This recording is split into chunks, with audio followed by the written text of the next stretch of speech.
Welcome back to the Better Way podcast brought to you by R&G Insights Lab. This is a curiosity podcast where we ask, there has to be a better way, right?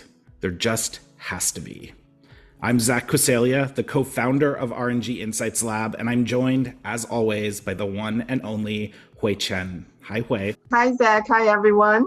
I'm so excited for today's discussion. We are joined today by Antoine Ferrère, who is the global head of behavioral and data science in the ethics, risks, and compliance department at Novartis. Antoine, welcome. Thanks for joining us. Thank you so much. Good to be here with you guys. We are happy to have you. And I think that we want to start by just getting to know you a little bit better. And we asked this of pretty much all of our guests, and we'll ask it of you. Who is Antoine? I'm a behavioral scientist, and I've been working in Novartis for 4 years now in that department you mentioned. I guess my background originally is having done just a master in management, so business school, and I did sort of 10 years of consulting, pretending I was doing strategy, but doing mostly technology implementation, which is quite common in consulting. And back office, offshoring, nearshoring, optimization. And after 10 years of that, then I took a turn and went into behavioral science, did a master at the London School of Economics, and then did a bit of a pivot in my career and ended up in this marvelous position that I have in Novartis and able to do all the great things that I'm sure we'll talk about. But that's just on the professional side. Importantly, I'm also a husband. Like I say, father of three, husband of one. And I'm French. I work in Switzerland, but I live across the border in France. So that's where I am. Terrific. I thought it was really interesting when we look at your title and we look at the group that you're a part of. We've got three words. We've got ethics, risk, and compliance. Talk to us about the intentionality behind that name for the group and really how you think of the difference between ethics, risk, and compliance, which are words that sometimes in our world get bundled together and kind of treated as one and the same.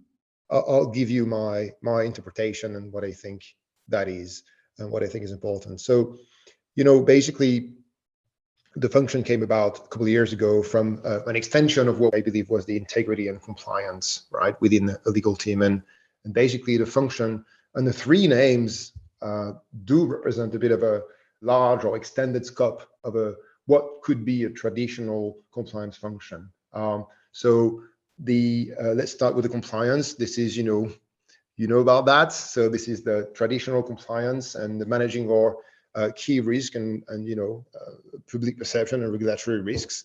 And the risk one represents the fact that we're doing more than just managing the typical compliance risk for pharma organization. And you can think about transparency, you can think about transfer of values and other things. And the risk word represents the fact that the function is also responsible for managing the entire risk management framework for Novartis. The function is not accountable for all those risks, but we're accountable for managing that framework about how do we define, measure, manage, and mitigate those risks. So that's the risk part. And the ethics is really representing the direction from the function the last few years that, and maybe as to why I'm here today, a realization that we have to go beyond compliance because, within the word itself, there's this notion of complying with something, complying with some external requirement that is imposed on us. And I think the ethics probably capture this, and I don't know if that would apply to a large organization such as Novartis, but I may say this intrinsic motivation from the company to do what's right, irrelevant of what is we have to comply to. If that makes sense. That makes so much sense, Antoine. I'm smiling as you're saying that because we, so often hear ethics and compliance used as interchangeable words with each other. And I've always sort of tried to emphasize that extrinsic versus intrinsic orientation of the two. Compliance is all about what you're required to do. It's about somebody else's expectations of you, whereas ethics is about what you believe and what your values are, what you think is right.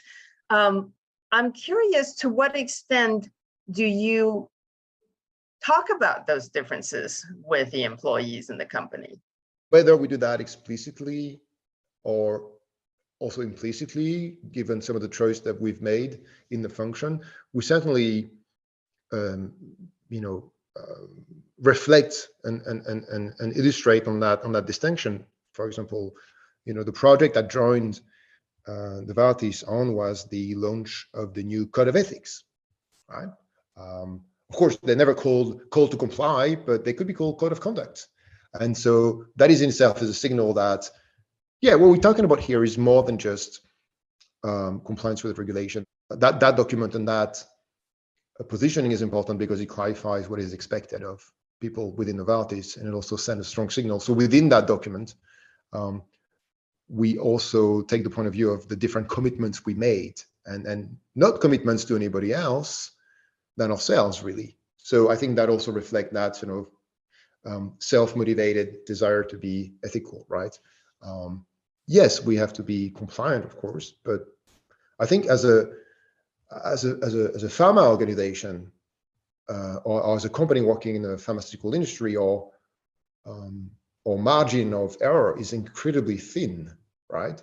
And we also have to recognize that. And so, of course, that is not a reason to want to be ethical. And sometimes we always want to justify why you need to be ethical, right? It's good for business, it's sustainable. And I always try to refrain from that, to say, no, there's no reason beyond the fact that it's great, that it's the right thing to do. Yeah, there might be a business case for ethics, but one doesn't need one as well, right? And it can be sometimes self-defeating as well to turn everything into sustainable performance or things like this. I want to talk a little bit more about multidisciplinary teams. That's been one of the better ways that we've talked about on this podcast before. Yeah. And it's very much the promise of this lab that Hui and I are a part of here at R&G Insights Lab. And by multidisciplinary teams, for us, it's about having data scientists, it's about having behavioral scientists, and it's about that for you too. So Tell us about your team and what may seem to some, certainly not to us, but to some, like a surprise to have a behavioral scientist and data scientists within an ethics and compliance function. I think it is indeed a surprise, certainly outside of the organization, to other people when say, what do you do? Well, I work in ethics, risk, and compliance. Oh, great. What do you do there? Are you a lawyer? Well, I do social science and behavioral science. And then you're going to see something in their eyes. They go like, oh, great. Or they go like, what? It is quite surprising. And also to some extent to people within the organization as well. Right? I guess you've done both the question and the answer here is multidisciplinary. And that's how, when I started, and even to this day, how we try to frame the value we bring to ethics, risk, and compliance. And coming back to the code of ethics, right? A good way of explaining as to why this makes sense is to recognize that we're, if I use that phrasing, in the business of changing behaviors. That's what business is about. That's what corporations is about. That's what functions is about. We want to make sure that people behave in certain ways, and whatever we do, whatever system we put, whatever policy we have, we want to make sure that in our case, people do the right thing, whatever and however we define that. So it's about people doing things, right? It's about behaviors, right? Infinite, right? Through different mechanisms. And so once you recognize that and you say, well, if we're the business of driving certain behaviors, then should we look to the science of that? It sounds like a good idea, right? Then you say, yeah, sure. What kind of stuff drives behaviors? Well, there's many things. There is the code of ethics. There is the clarity of expectation. There is, clarity about what people ought to do, and the signaling that comes with it, and what we stand for, and our values, and leading by example. And that's really important, right? If it's not there, it's not going to work. So, but this is also about other things there, which is, what's going on immediately around us at the time we do our behaviors. What's our emotional state? What are the cues we take from what other people do around us that might also influence our behaviors? And so the social science and behavioral science is trying to look at it all together and say, okay, what do we know about the drivers and derailers of certain behaviors, and can we go about it systematically? And those two things work together. Tell us a little bit more about your team. Yeah. What skill sets are there? Because I think that folks should hear that, because there's definitely interest and momentum, I think, around data Yeah. science and behavioral science, but you need data scientists and behavioral scientists to actually do it. So tell us about the skill sets that you've actually built internally. There's plenty of interest, and if I would be somebody with a sense of humor, I would say that indeed, I think that there is probably a lot of opportunities. I think how many times I'm approached by different companies wanting to know what we're doing. So there is some interest there. So we started with just myself as a behavioral scientist, really just a contractor for a couple of months, like help us out with the code of ethics. We heard about system 1, system 2. We heard about all the biases. It sounds really fascinating. We got an intuition that this might work, but we don't really have an idea of how we could, transfer this bunch of knowledge really interesting into, the whole machinery of stuff that we've been doing, right? So that was my first kind of goal, try to translate that into something that an organization and the compliance department can do. But then, like 2 years ago, we decided to combine what was the reporting and analytics team with the behavioral science team. And that's why we do group together behavioral and data science, because essentially that is about the same thing. In my team, we've got behavioral scientists. So to qualify a bit more, the natural behavioral scientists that we have. So that is people having done, master in not just psychology, but behavioral science. It is the same and not the same. It depends, of what you've been doing in psychology, right? Let's say some of them comes with a background of having worked in areas, either companies, areas that are adjacent to the problem we're trying to solve, audits, in big four consultancy, or maybe working in other consultancy on the pharma space. So, having a bit of an understanding of, or a risk lens, whether that's a compliance risk or other kind of risk, or the organization or regulatory perspective. And then we also have somebody who's more of a, like our research or lead researcher. She's a PhD in behavioral economics / neuroscience. She's really great. And she also has some experience with, being in think tank in large organizations. So that's on the behavioral science side. And to finish, hopefully rather quickly, on the data science side, then we've got a different set of skills. We've got a couple of real data scientists / data engineers. So let's grab the data, let's write some Python code, let's use algorithm off the shelf and adjust them. Let's do some machine learning and outliers and all that stuff to have the most impact for the bang for the buck. Really, we work in tandem with IT, but we also have a bit of capacity as a sort of self-service to develop our own solution data product, or make our own adjustment to certain design problem of certain systems. Or so we have a full-time designer. She's a data designer, a bit also very hard skill to find, because it's actual design, graphic design, right? UI, web design, but also a good sense of data and also a good sense of psychology. So really rare kind of niche skill there, and she's amazing. And so she's helping us with all kind of sort of design problems, either data or non-data problems. And then we also have a few contractors that are doing more development, like web development and stuff, so we can build our data product. Antoine, this was so interesting to hear about your team, which is the kind of team that most organizations would probably say they don't have the luxury of building. And having this team, how does the team work with the rest of the ethics and compliance organization? And how does it work with the rest of the company? Compliance in itself is a bit of a meta team, because we don't own the business process. We're trying to influence them for the better, and we ourselves don't own the compliance process. We're trying to make sure we influence that in a way that is their better design in one side. That's for the work with the ERC, but also making sure that we get the data and able to report good insight back to them. And so our work depends on the willingness and ability for the rest of the people to work with us, right? And so that's really important for us to respect that, the fact that we have to engage with them. The beauty and the challenge of behavioral science in general, but even within ethics, risk, and compliance, that you have to be choiceful in terms of what you do, because there's so many things, right, in terms of what you can start looking at. And so what we do and what we choose to do is a bit of a mixed bag of, as it is in reality, of what was the starting point, which was the code of ethics and the work on ethical culture. What are the opportunities? Where can we have a quick impact? How do we scale up, right? So that's how we do. But we work across, from compliance management, the anti-bribery policy or inappropriate influence policy, to the conflict of interest, to third-party risk management, or the speak up office, the grievance mechanism that we have. Help them redesign their new process and system, make sure that it generates the right data, and encourage people to share what they think. And you can think about also maybe more local country or regional team that we work with is trying to help them with their cultural plan in terms of ethical culture. So it's really a broad set of different teams that we work with. And then for the rest of the organization, we had a recognition very early that, first of all, we don't own ethics, right? Doesn't work like this. Everybody does. But if there's one function in particular in corporation that gets to define a little bit what it feels to be part of a company, it's the human resources function, right?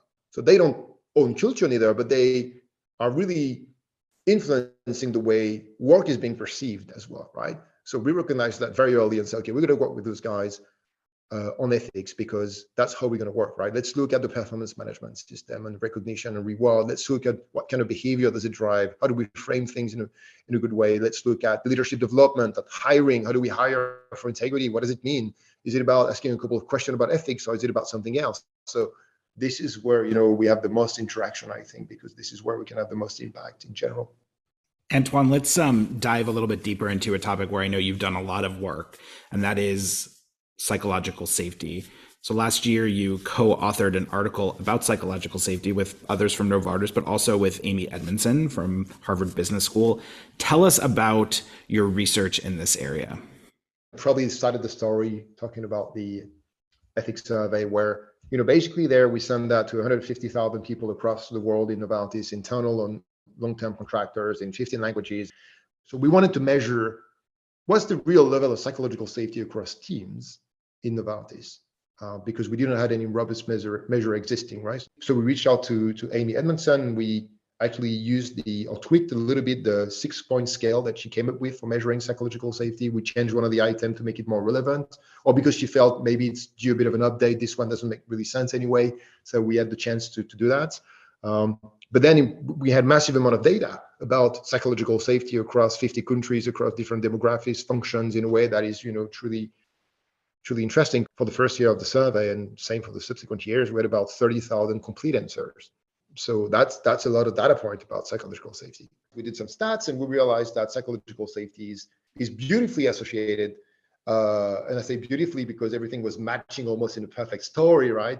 It is really associated in a way you would expect to. The more psychologically safety there is in a team, the more likely member of that team are to use formal channel to report issues, and the less likely psychological safety there is in a team, the more likely they are to talk about it in a way that is not useful to Novartis, which is talk to family and friends or keep that for themselves, right?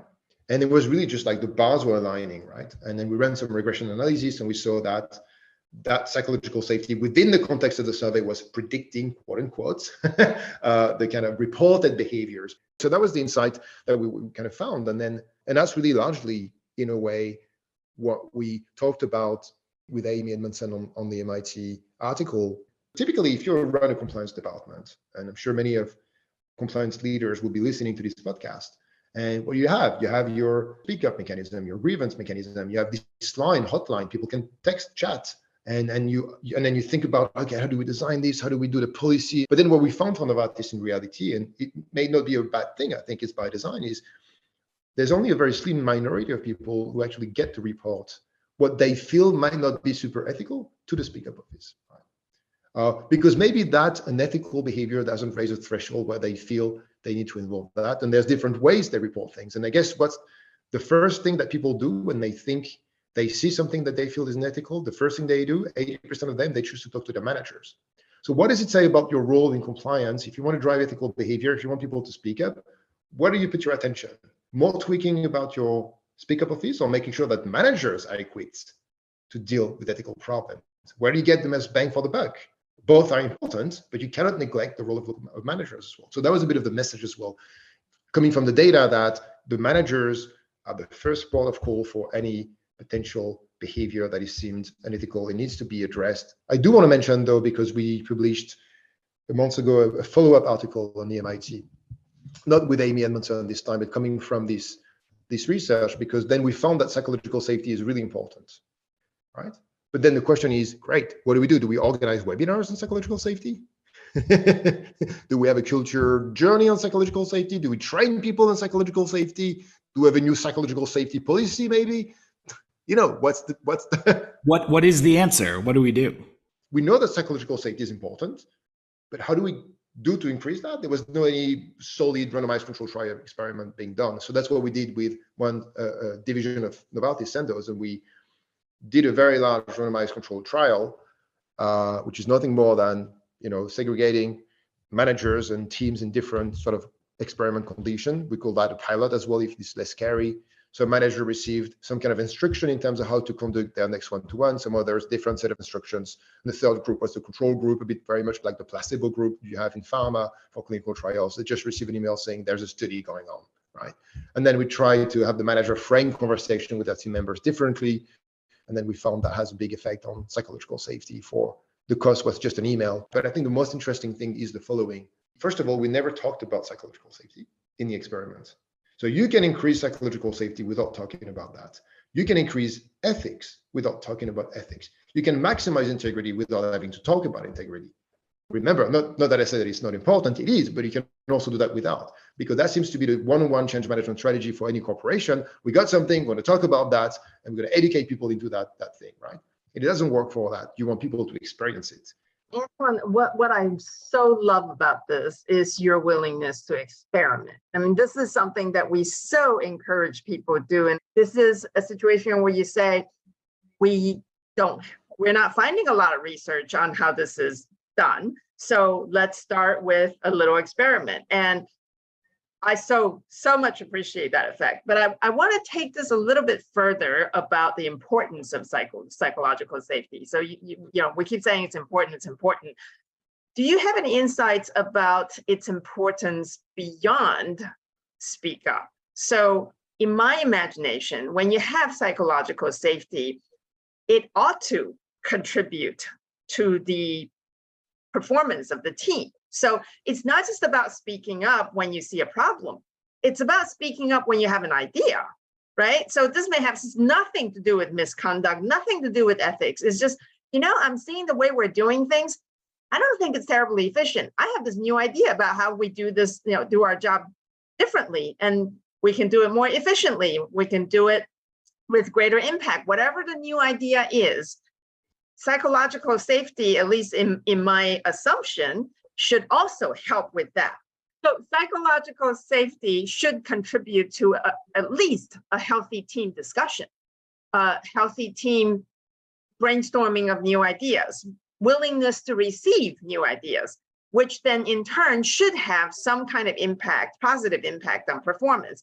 Do you have any insights on the importance and contribution of psychological safety in this, space beyond just speak up? Absolutely, and I'm really happy you brought that up, because that's one of the things that we reflected on as well.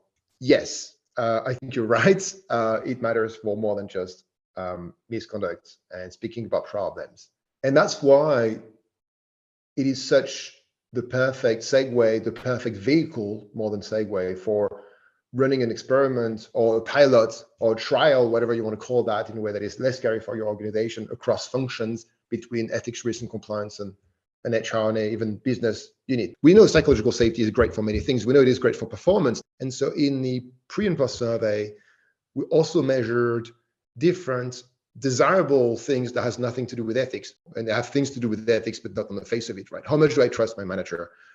What's my sense of progress in the organization? And those other factors were also improved alongside psychological safety. The trap we'll fall into is to think about, the whole structure. We've got functions, so we work with concepts that are linked to a function. That's not how the human brain works. You don't go into work thinking you walk into a function. You're there, you meet people, you do things. It's all messy, it's all related, right? So it is not just about ethics, and I think that's why it's very important to work on that. And I think I'll just add beyond that, I have to again think there's a correlation between psychological safety and how valued an employee feels in an organization. That ability, that safety gives you that sense that you're being listened to, that your contributions matter. And that in turn has to translate into some kind of sense of, commitment to the organization, the sense of belonging, the sense of believing that you're a valued member of your team. So would love to see more people experiment and come up with empirical answers to some of those. What I think is important to clarify as well, and you've alluded to that in what you've just said, is, sometimes we think about, again, in large organizations, whether that's ethics, risk, and compliance, or human resources, or any other functions, we think about change. We gotta give people information. We gotta tell them they have to do something, right? So we're gonna tell them they have to speak up. But I think companies don't have a speaker problem; they have a listener problem, because certainly if people are worth communicating to, they're also worth listening to, right? And I think we've been, as organization, with the finger on the talk button of the walkie-talkie for very long, and it's time we release it and try to listen to what's on the other side. And we know that as well from the survey, because the second year of the survey, we went further about asking, did you see something unethical in the last 6 months? What was it? How did you react? Did you speak to somebody? But also asking, oh, you spoke to your manager. Great. What was the reaction? How did it make you feel? Do you think the problem was addressed? Again, I think ethics is doing the hard thing when this is the right thing to do. And so this is about listening as much as it is about speaking. Maybe we should call that a listening problem rather than a speaker problem. I have to say, as you're talking, you could see my head was nodding so vehemently that it's probably going to roll off my shoulders. I cannot tell you how much I agree with that, because I have been saying that listening is one of the least utilized tool in the compliance and ethics toolkit. And in some of the toolkits, it doesn't even exist. And as a parallel to speak up, we need to have listen up. I have one more topic before we get to our fun little questionnaire and get to know you a little bit better, Antoine. And that's to come back to the code of ethics, and specifically the decision-making framework that you've embedded within it. Hui and I were talking the other day in the context of putting something together for a client, where we were talking about culture of ethics and integrity. And Hui said to me, why don't we just frame this as smart decision-making? You all have actually created a framework to help your people make smarter decisions, to make more ethical decisions. So tell us about that.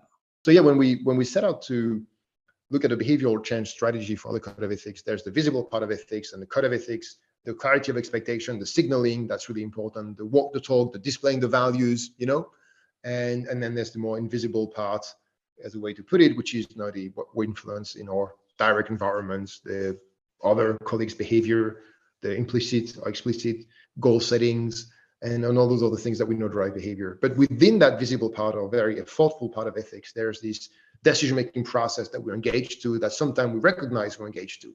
There's this really sometimes dilemmas that we feel, right? And so we wanted, for that case, to develop something to guide people that really recognize there's a dilemma they have to solve. And we know that's not going to be all the case. Most of the time you go with your day without thinking about what you're thinking. Otherwise, it's going to be a bit problematic, right? So you cannot solve that only with mindfulness. But sometimes people think about what they think, and they want to engage in a bit of a tool to help them think through that. And so that's what we did. And we wanted to go beyond just the typical reflection question you have in a code of conduct, traditional code of conduct, which is, what would you think? What would you do if it's on the front page of the newspaper, and things like this? Very useful questions, but we wanted to take them and build something with them. So what we did is we looked at decision science, which is one of the three pillars in my team. We say we do behavioral science, decision science, and data science. And we say, okay, what's the science of decision making? Right? What's a good decision? And there's a science for that, as you know, right? So there's a quality of the information, quality of the inference on that information, the quality of the alternatives being done, the call to action. There's many steps, and there's many frameworks by which you can assess that. And then we brought the ethic angle to say, okay, what are the different ways, the derailers, the cognitive and motivational biases that can come into play, right? Groupthink, it can be overconfidence, it can be confirmation bias. It could be many things that gets into the way of decision making, but also that is relevant for decisions that have an element of morality within it, right? Which is how you could characterize ethical decision making in a more layman term. And so we build that series of sort of 15 questions, very simple. There's no AI, there's nothing really crazy. We just try to, what can we do if we have 15 questions? What are the best questions we can ask to get a sense of the quality of that ethical decision making? And some of the questions are very simple. And the simple ways of knowing whether or not somebody might be susceptible to certain biases And again, it's quite crude, but it works. Like, as part of that decision, do you have to say no to somebody you like? Or do you have to say yes to somebody you don't like? Whether you got some skin in the game there. Can you reflect on that? Yeah. But also some of the ways we try to get to the biases a bit less obvious. For example, we have over those 15 questions. You always have a choice to say, I'm sure, I'm not sure, and then we link to specific exercise for all those biases that we identify. And people really liked it. You go through that, go through the process, and you realize, here's the kind of biases you might have on that. And here's a bunch of things you can do with your teams or yourselves to try to do something about it. So that's what we try to do. But there's much more we can do, of course. And we're trying to do still to improve upon and make sure it is being used with the limitation of that. It's only going to work when people think about using that. You've given us so much to talk about and think about, so much so that I think we could do a whole nother session with you. And maybe we should do just that at some point. But for now, let's take a pause from the nitty gritty weeds of behavioral and data science, and let's just talk about Antoine. So we have a questionnaire that we ask all of our guests, and it's inspired by Proust and Bernard Pivot and Vanity Fair, and for me, James Lipton. Sounds very French. From Inside. Thank you. There we go. For me, it's about James Lipton from Inside the Actor Studio, though, which is not very French. So we've got a series of questions we're going to ask you. I'll ask you the first one. You actually have a choice of 2 questions. You can answer whichever one you want. The first question is, if you could wake up tomorrow having gained any quality or ability, what would it be? Or is there a quality about yourself that you're currently working to improve? And if so, what is it? I think one that I'm trying to improve is to refer to what I was talking about earlier. So there's even a little segue there is, how do I think less about what I'm thinking about, right? I'm very meta. I'm very self-conscious in good ways, right? And I think I'm just trying to find ways of experiencing more of the thing rather than thinking about the things that I'm experiencing, right?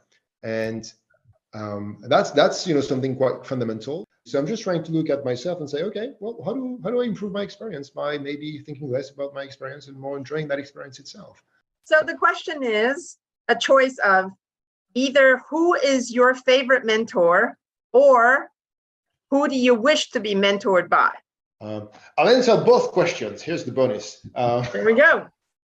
So, but in both in a very bad way, though. So, I think, look, at the sign of being entirely cliche and fanboy sounding from a behavioral science perspective, somebody I would love to meet before it's too late is Daniel Kahneman. Is such a great mind, and again, as I said, not really big surprises for a behavioral scientist, but I really admire the not only the insight, but how he seemed to carry himself through all the conversation that I see him having. So I think it'd be a good mentor. I'm sure that I could learn not only on the behavioral science, but also hopefully what is a good human being doing. And then on the mentee side, then without something specific, I think mentoring is really interesting and it's something I really like, and actually I need to do more of because every time I have conversation with either formally or informally, I think that's always interesting, and there's nothing more satisfying than just empowering people, giving them confidence, seeing them just bloom there. I think that is extremely something that I value very, very much. And of course, I try to do that with my team, but it's not the same relationship because you're encumbered by the hierarchical lines in a way that you're not with a mentee. So I like the process. That's great. All right. One last pick, one of 2. The first option is, what's the best place where you've ever worked? Or what's the best job, paid or unpaid, that you've ever had? I'm afraid to give you the very boring but truthful answer. My current job is the best job I've ever had. I love it. Of course, days, up and down, but in general, I'm super happy to do what I'm doing now. I feel very lucky as well. So I'm kind of waiting the moment somebody's going to pull the curtain and wake me up like, no, what are you doing here? Oh, sorry. So I really try to enjoy the impact that we have. I'd say that there's a theme, a trend there from our guests. That's a pretty common response, but it's great. It means we've got folks who really love what they're doing. So the next question is, what is your favorite thing to do? Oh, oh, this is so hard. I like so many things. And I'll tell you, my answer is I have no favorite things to do. Like when I was a kid, I had no passion for one thing, which meant I was so curious that I was almost jealous of people having this favorite thing they do, or this favorite hobby. Because I was like, I don't know, I like many, many things. So in a meta way, my answer is doing different things is my favorite thing to do. I love that. Let's see if you have a favorite for this question. What is your favorite place? I think the place that I like to be most is when I'm not working from home and I go to the office and I come back in the evening, open the door of the house, I see the kids, I see my wife. It's a good place to be. I like to be back home. So I think in the totality of my experience, it's good. I like being there. Really nice. It's really nice. What makes you proud? Yeah, I mean, I'm, my brain is primed to think about the kids now because I just thought about them. So my answer would be, so of course there's, proud of my family, but, maybe from a more narrow professional topic, I'm really happy about and proud about both the work from the team that is being done, but also the space that is being given to me and the team to do the work that we do from the sponsorship that we have. All right, we go from the somewhat deep to the very shallow, which is what email sign off do you use most frequently? How do you end your emails? It can range all the way from best regards, which is very rare for me. Maybe want to be super formal. Sometimes thanks with an exclamation mark, right? It depends on the nature. Most of the time, though, I just say best, comma, to the line, Antoine. That's my sort of default. I'm a fan of thanks, sometimes with the exclamation point as well. Yeah, I like the exclamation point as well. It releases the tension in a lot of emails, All right, next question. What trend in your field is most overrated? It's when we reduce the field, behavioral science, and the learnings, not to its fundamental, which is the scientific approach to solving problem and embracing social science in general and trying things out. But when we reduce that to simply a list of biases that exist, I think that just is not a sustainable thing. There's more than 200 of them, and some of them are the same. So I sometimes question whether that is either overhyped or the right approach. And I think we always carry the risk if we go for the biases or the nudge that we're being seen as magician, coming in there and then getting a rabbit out of the hat. But we're not magicians, we're scientists. And science is most of the time slow. And if people remember one thing from the behavioral science and the view I have in this podcast is behavioral science is not about transforming. It's about slow marginal gains that accumulate in a way that is reliable over time. That's what this is about. Yeah, I love that answer. I think that we find all the time that the sort of average observer has a very pop sci view of behavioral science, and it has, at times at least, become a little reductionist or resulted in folks thinking that there's some sort of silver bullet. So I don't think that, at least in the circles that we swim in, I don't think that answer will make you any enemies. And finally, one last question. What word would you use to describe your day? Inspiring. That's amazing. I love that. We'll take that. That's a good word. That's a great word. To end your day on. Definitely. Well, Antoine, you've given us so many wonderful, better ways, from experimentation to your lifelong sense of curiosity and the value that can bring in our work, to the concept of listening up, not just speaking up, and so much more. Thank you for your time and joining us on the Better Way podcast. Anything else you want to say to our listeners before we cut out? It's been a pleasure. Thank you for tuning in to the Better Way podcast and exploring all of these better ways with us. For more information about this or anything else that's happening with RNG Insights Lab, please visit our website at www.ropesgray.com/RG Insights Lab. You can also subscribe to the series wherever you regularly listen to podcasts, including on Apple, Google, and Spotify. And if you have thoughts about what we talked about today, or the work that the lab does, or just have ideas for better ways we should explore, please don't hesitate to reach out to us. We'd love to hear from you. Thanks again for listening.